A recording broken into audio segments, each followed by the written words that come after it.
जय हिंद दोस्तों। समास हिंदी भाषा का वह टॉपिक है जिससे विभिन्न प्रतियोगी परीक्षाओं में प्रश्न बनते हैं। जहां तक उत्तर प्रदेश पुलिस कांस्टेबल परीक्षा की बात है तो इस परीक्षा में भी इस टॉपिक से 2 प्रश्न आते हैं।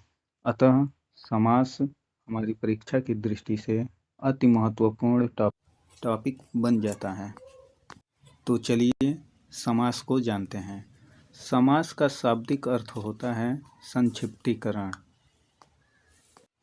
समास का शाब्दिक अर्थ होता है संक्षिप्तीकरण। संक्षिप्तीकरण का मतलब किसी बड़े वाक्य को छोटा करके लिखना। जैसे यहाँ पर दिया है रसोई के लिए घर, बड़ा वाक्य है, इसको छोटा करके हम लिख दिए रसोई घर, तो वही संक्षिप्तीकरण कहलाता है। अब देखते हैं समासिक पद क्या होता है। तो समासिक पद यानी समास से बनने वाले पद समासिक पद कहलाते हैं। जैसे राजपुत्र एक समास है और इसको विग्रह करने के बाद बना राजा का पुत्र। विग्रह करना मतलब तोड़ना, बड़ा लिखना। तो राजपुत्र मतलब राजा का पुत्र, तो राजा का पुत्र जो है इसी को कहते हैं समासिक पद। अब समास के भेद देख लेते हैं। तो समास के कुल भेद होते हैं 6। कौन कौन होते हैं? द्विगु समास, दूसरा है कर्मधारय समास, तीसरा द्वंद्व समास, चौथा अव्ययी भाव समास, पांचवा तत्पुरुष समास और छठा है बहुव्रीहि समास। लेकिन यदि परीक्षा में प्रश्न आ जाता है कि समास के मुख्यतः कितने भेद होते हैं, तो याद रखिएगा समास को मुख्यतः भेद 4 ही होते हैं। अब ये प्रश्न आता है कि समास के क्या 2 भेद नहीं होते हैं? तो ऐसा नहीं है, समास के 2 भेद होते हैं, वो भी होते हैं इसी में। दरअसल बात ये होती है कि द्विगु समास और कर्मधारय समास, इन दोनों को तत्पुरुष समास का भेद मान लिया जाता है। तो इस प्रकार ये द्विगु समास और कर्मधारय समास को छोड़ देते हैं तो 4 समास बचते हैं। मुख्य समास इन्हीं को कहते हैं। कौन कौन हो गया? द्वंद्व समास, अव्ययी भाव समास, तत्पुरुष समास और बहुव्रीहि समास। तो चलिए अब एक एक को ध्यान से सीखते हैं। पहला है द्विगु समास। द्विगु समास क्या होता है? तो संख्या बताने वाले जो समास होते हैं उन्हें द्विगु समास कहते हैं। जैसे चौराहा, 4 राहों का समूह, 4 राहों का समूह चौराहा कहलाता है।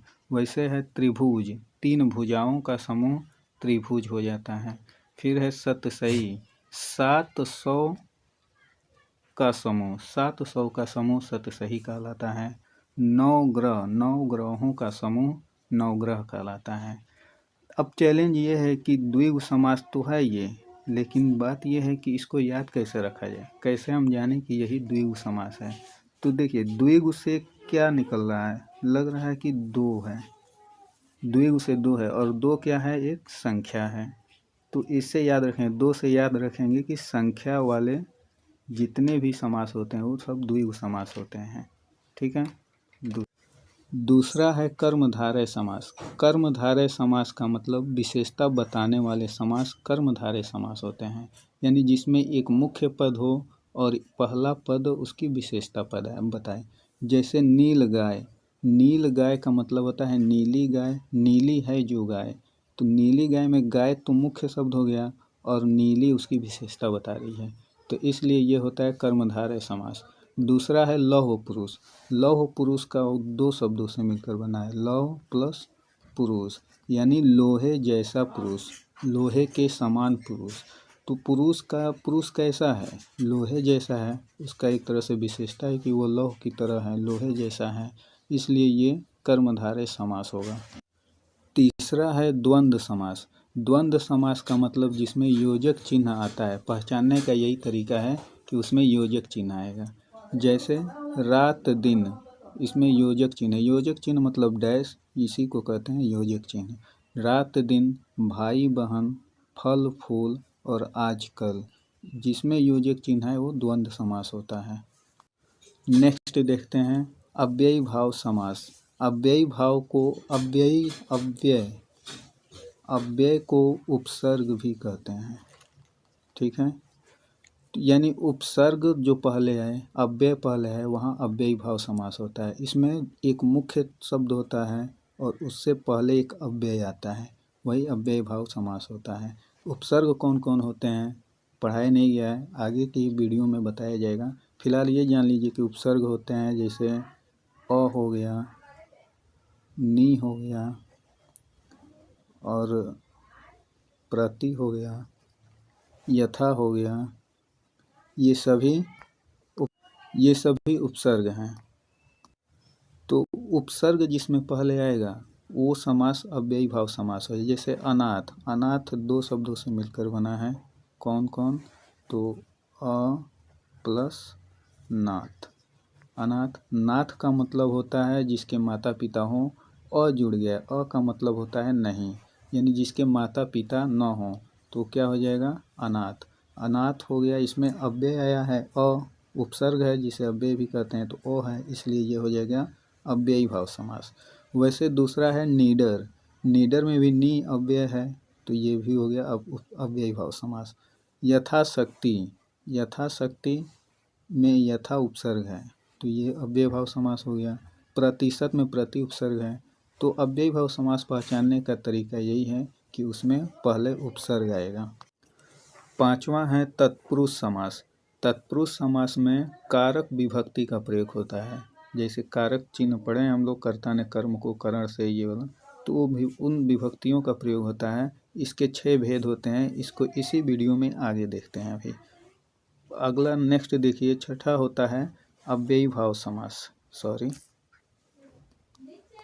बहुब्रीही समास। बहुब्रीही समास वे समास होते हैं जिसमें तीसरा अर्थ निकलता है, ठीक है,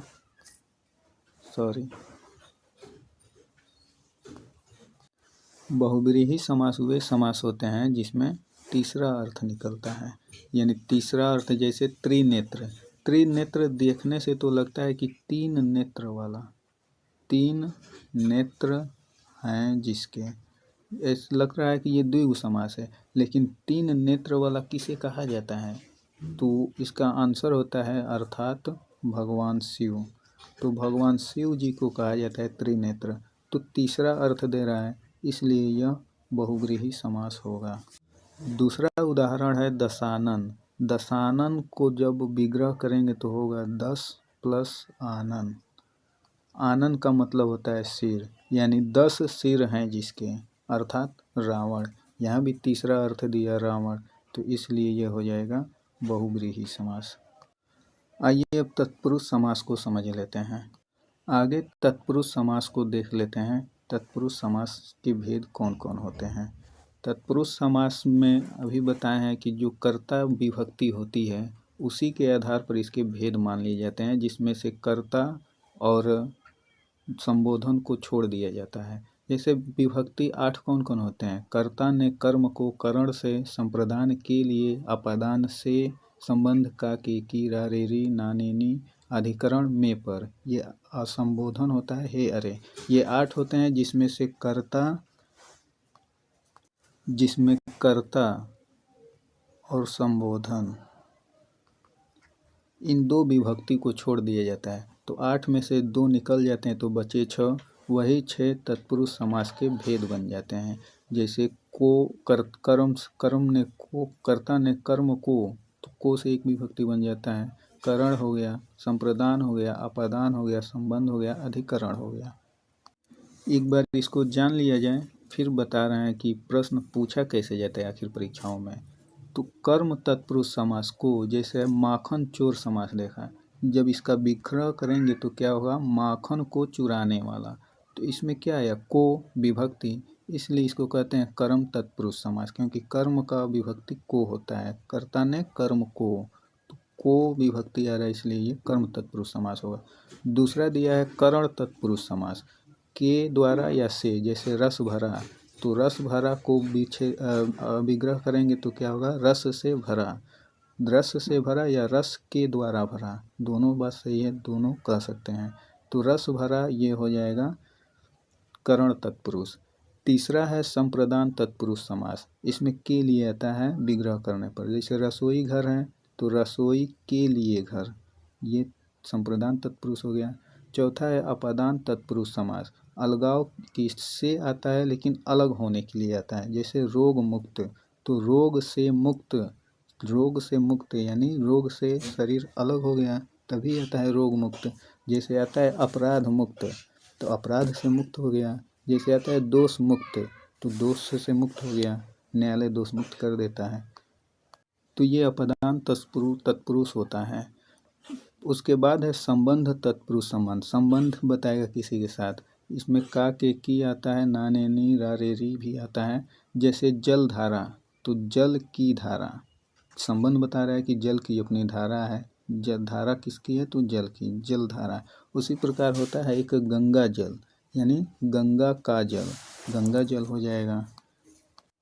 नेक्स्ट है अधिकरण तत्पुरुष, जिसमें में पर आता है। जैसे जल मग्न, इसका विग्रह करेंगे तो सही विग्रह होगा जल में मग्न, जल का मग्न नहीं होगा, जल में मग्न, तो इसमें में विभक्ति आई। उसी प्रकार है घुड़सवार, घुड़सवार में होता है घोड़े पर सवार, विग्रह करेंगे तो सही होगा घोड़े पर सवार, जो एक अधिकरण तत्पुरुष का समास का उदाहरण है। नीचे 2 प्रश्न दिया गया है। ये ऐसे प्रश्न हैं जिसको विद्यार्थी जानकारी के अभाव में गलत करके चले जाते हैं। उनको तो लगता है कि हम सही किए हैं, लेकिन जब आयोग का रिजल्ट आता है तो उसमें पता चलता है कि गलत कर दिए हैं। तो हमें गलत नहीं करना है, यहाँ भले गलत हो जाए, परीक्षा में गलत नहीं होना चाहिए। जैसे क्वेश्चन है पीताम्बर में समास होगा, पीताम्बर में क्या समास होगा? तो पहले देखते हैं पीताम्बर को लिखा कहिएगा। तो पीताम्बर को विग्रह करेंगे तो पीत प्लस अंबर बनेगा, ठीक है। पीत प्लस अंबर, पीत का मतलब होता है पीला और अंबर का मतलब होता है वस्त्र, यानी इसका विग्रह करेंगे तो होगा पीला है जो वस्त्र। इससे ये लग रहा है पीला है जो वस्त्र। अभी हम पढ़े हैं कर्मधारय समास में कि जो विशेषता बताता है वहाँ तो कर्मधारय समास होता है। तो यहाँ आंसर में क्या होगा? आंसर में कर्मधारय समास कई लोग करेंगे सही है, लेकिन कर्मधारय गलत है। क्यों गलत है? ये सही भी है, गलत भी है। अब गलत क्यों है? क्योंकि जब ऑप्शन में पीताम्बर दिया है क्वेश्चन और ऑप्शन में बहुव्रीहि समास भी है, तो आंसर बहुव्रीहि होगा। क्योंकि पीताम्बर तीसरा अर्थ भी देता है। पीताम्बर कहा जाता है पीले हैं जिसके वस्त्र, अर्थात भगवान श्री कृष्ण। तो भगवान श्री कृष्ण को पीताम्बर भी कहा जाता है। और जब तीसरा अर्थ निकलता है तो वहाँ क्या होता है? बहुव्रीहि समास होता है। यदि क्वेश्चन में बहुव्रीहि समास न होता, दूसरा कोई ऑप्शन होता, तब यहाँ पे आंसर कर्मधारय समास होता है। लेकिन यदि ऑप्शन में बहुव्रीहि समास है, भले कर्मधारय है, लेकिन आंसर क्या होगा? बहुव्रीहि समास होगा। इसी प्रकार दूसरा क्वेश्चन है चतुर्भुज में समास होगा। तो चतुर्भुज यानी 4 भुजाओं वाला, 4 भुजाओं वाला, तो 4 भुजाएं हैं जिसके, इससे ये समझ आ रहा है कि ये द्विगु समास होगा।